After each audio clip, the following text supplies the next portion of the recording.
I'm an ancient architect, and I'm here to raise the roof. Wondered how the ancient temples, palaces, and forts have stood the test of time?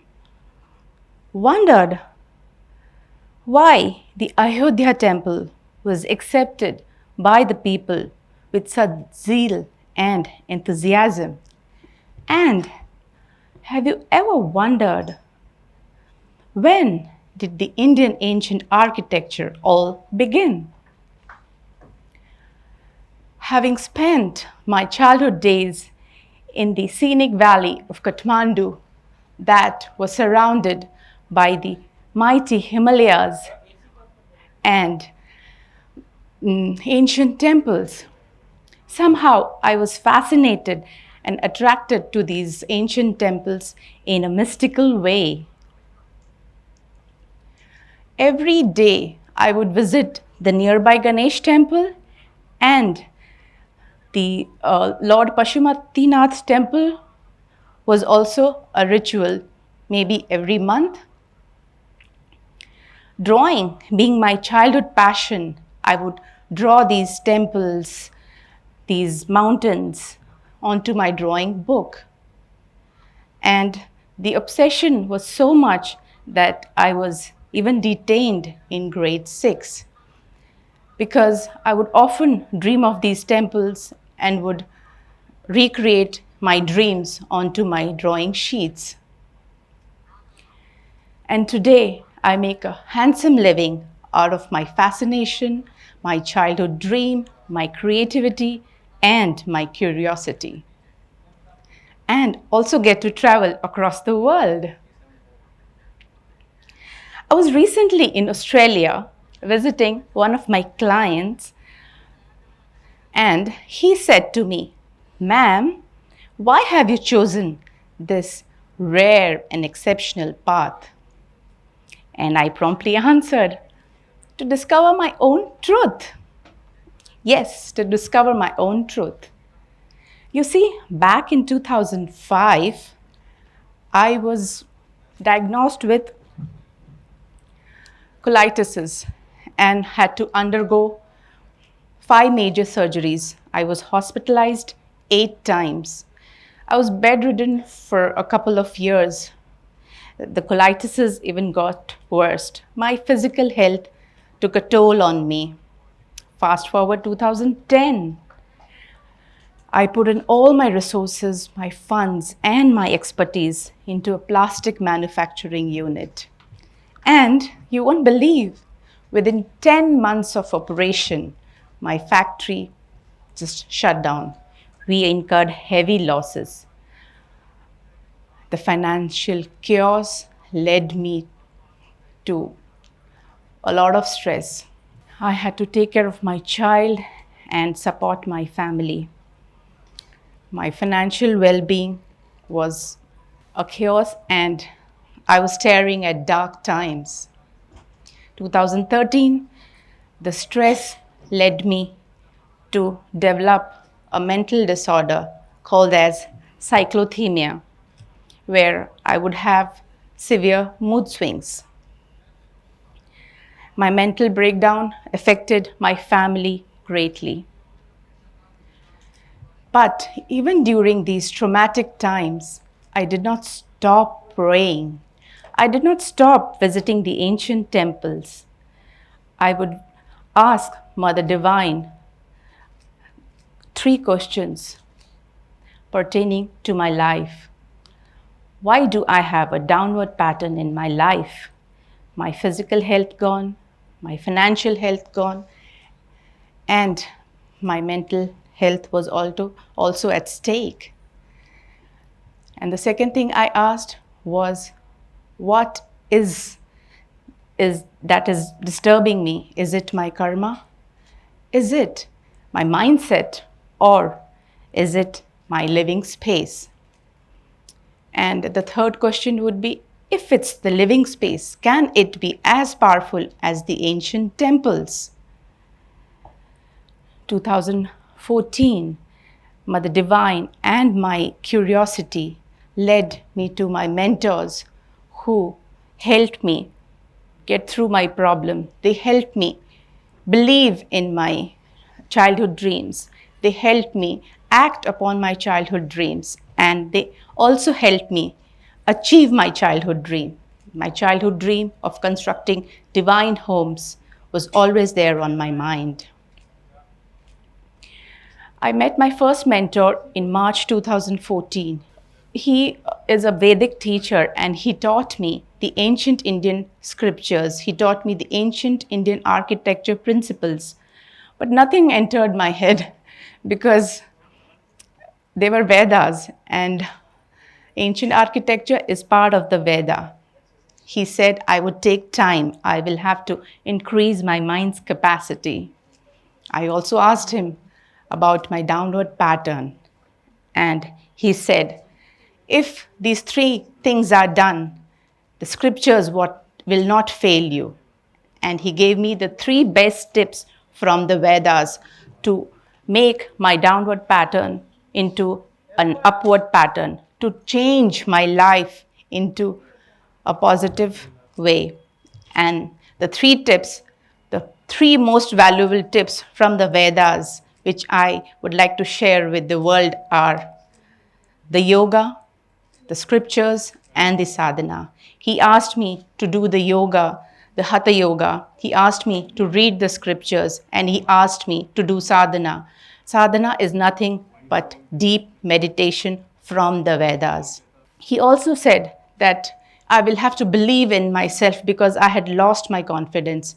He said, in fact, he quoted a verse, I remember very well, he quoted a verse from the Sri Bhagavad Gita. He said, Shraddhava labhate jnanam, one who is devoted attains knowledge. He said, I will have to believe in my guru, I will have to believe in the scriptures, and I will have to believe in the knowledge. I was all supercharged, and I went back, read the Hatha Yoga Pradipika to gain more insight into yoga. And in fact, I went on to become a yoga shiromani, a yoga teacher as well.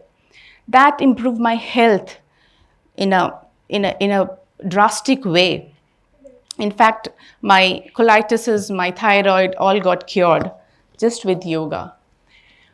Then my second part of the scripture reading, I got the ancient architecture scriptures. I read the Vishwakarma Prakash, I read the Manasar, the Mayamat, the Manushya Chandrika, and energized my home.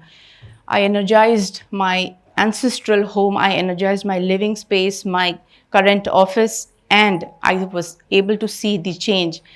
I got my first consultancy in the month of May, just after meeting my first mentor. Within 3 months, I remember very clearly. And my first salary, with my first salary, in fact, I got a lot of toys for my child. Yes, I was able to clear my loans as well. And the third one, sadhana, deep meditation, I left it to the universe. I told universe, you do what is best for me. In 2015, I met my second mentor, an architect by profession. Just by seeing him, I knew that he's come into my life to act upon the principles that I have learned from the ancient scriptures. We worked together, and within few months, we were able to create divine homes just the way I had dreamt it. I would apply the ancient principles, and he would give the best of the modern designs. We also discussed about the modern architecture, the creativity, the beauty. And then I realized that creativity is nothing but all about personal freedom. It's all about honest expression and deep thinking. Being an artist, I would dream of these homes and I would see these homes coming up, and I felt very, very, very satisfying. This is the architectural plan that I would do with the architect, and the one thing that, three things in fact, we ensured that there was cross ventilation, there was good sunlight, and there were open spaces. And that's why the team rocked, and we were able to gain a lot of government projects as well. And then came my scripture reading, which I did almost for 20,000 plus hours of scripture reading. And the key to scripture was, the more you read, the more secrets they reveal. It's like a friendship. It's like a trust funnel. And I felt like an eagle flying in the open sky of scriptures. I did hands-on experiment on more than 3,000 people, on my friends, my family, and the results were amazing. And with time, I realized that the scriptures, the ancient scriptures which were written thousands of years back, are for all times, they are for all places, any part of the world, and they are for all beings. Scriptures in Sanskrit are termed as sarvakalik, sarvabhaumik, and sarvadesic. And the next journey was in 2018, when I got a chance to represent my nation at the United Nations, CSW 62. I had to speak on my profession and how I gave back to the society. I focused on 3 pointers basically. First one being whether the ancient scriptures or the ancient architecture is real or a myth. The second question that I focused on was, what is ancient architecture? And the third point was, how could the world benefit? So the first point being whether it's real or myth. See, this is a plan of the town planning of Mohenjo-daro site, which was built maybe 5,000 years back. And the town planning is done in a grid pattern. And if you notice, the roads run from north to south. They run from north to south, and the north is exactly pointed at the Earth's north magnetic. That is the Earth's magnetic north. And if we see the second slide, we see that this is the Konark temple that was built in the 13th century, probably. Yes, 13th century. And the entrance faces exact east, 90-degree east. And this is the case with a lot of other ancient temples like the Somnath, the Tungnath, the Rameshwaram temple, and many more. So, I mean, if you see, the entrance are always aligned to the cardinal direction. And the third slide, if you see, it's about the Shilanyas. Shilanyas is something, it's a procedure to basically enhance the house energy or the temple energy. Here we place a lot of gold, gemstones, positive items, silver, copper, and this energizes the house. This energizes the temple and any commercial place wherever it is placed. And if we see in the present context, our Honorable Prime Minister Narendra Modi ji had just placed a lot of gold, silver at Sri Ram Mandir, and we can see the result of the Ram Mandir. The second question was about what is ancient architecture all about? So ancient architecture is part of the 4th Veda, that is the Atharva Veda. It's called the Upaveda, and the term is known as Sthapatya Veda, that is knowledge of establishment. And it dates back to 10,000 years plus. And in common term, it's known as Vedic Vastu, where Vedic is something that comes from the Vedas, and knowledge is the meaning of Veda. And Vastu, if we see, we can split it into 2 words, where Vas means space, a living space, and 2 are the Tattvas, that is the 5 elements. The 5 elements being the earth, the water, the fire, the air, and the space. So if we combine these 5 elements and apply them into a space, it becomes a positive space. So that is the meaning of Vedic Vastu. And the third question that I had submitted at the United Nations was, how could the world benefit? So this is what I had submitted.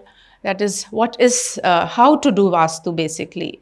It can be done in 3 ways. That is sthir, char and dainik. Sthir is fixed Vastu. Fixed, wherein, these principles are applied at the time of construction. Principles like padvinyas, principles like marma, calculations, and all are mathematical calculations. There's no intervention of universe or anything. It's pure maths. And these are standardized procedures. Everything is just standardized because it's mathematics. 1 + 1 is always 2. Similarly, in Padvinyas, there are 45 energies, and these energies are marked in any given place. The second point being char or quarterly. See, once the Vastu is done in a construction area, we have to move on. We cannot just stick and say that, okay, Vastu is done during construction and now my home is divine. It's a daily process. So char is something which we do every 3 months or every 6 months. Now, every 3 months is maybe something like the finding of this auspicious time, and sometimes we see our life is at a same pace or there is a downward pattern. That is when we change our space. We like changing of the dining table from north to south, or changing of the curtain color. This brings freshness. This creates new neuroplasticity in our brain. New neurons are created, and that is why we see good result or positive result. And the third being dainik or daily Vastu. Dainik is something which is done daily, like cleaning of the house, decluttering of your space, like lighting a lamp, or placing water at the entrance. These are daily tips to enhance the energy of the house. And it was accepted well at the United Nations. I was not the main speaker, but yeah, we had forums and I would speak there. So that went well. And I had to still fulfill the third promise made to Shiv Sir. Remember the sadhana or the deep meditation? It is said that when the disciple is ready, Guru appears, and my Guru did appear. I met him for the first time in a Gayatri Sadhana retreat, and he guided me how to do deep sadhanas as per the Vedas. He taught me the tantric sadhanas. He taught me how to, perform the right way of meditation. He just knows one thing, that is meditation, and the universe being strange and mystical, it helped me fulfill my third promise made to my first mentor. So I was taught how to do the right way of yoga. That is, yoga is nothing but union. Initially, I thought it's all about exercise, but then later I realized, no, yoga is union. And I was able to sync my body, my mind, and my soul in a higher way. In fact, I got more insight after my initiation happened through my guru. I was taken into his lineage, and that is when the scriptures started revealing their truth in a majestical way. And back to back, within 3 years, I released 4 books, and all of them are international bestsellers. So universe has its own ways. I can't speak enough. I mean, I get overwhelmed.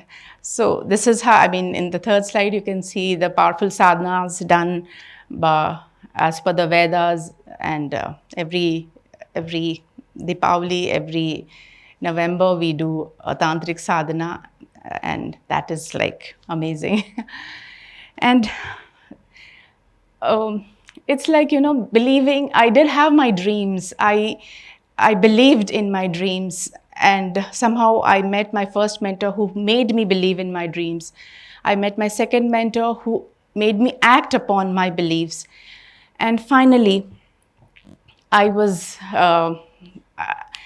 after meeting my guru, I met my third mentor, and she taught me how to write well. She gave me training to write my books, and that is how I was able to release my books. And the fourth book is a bestseller since a year. So, universe has its own ways. I will not say that, dreaming is what it takes or believing is what it takes.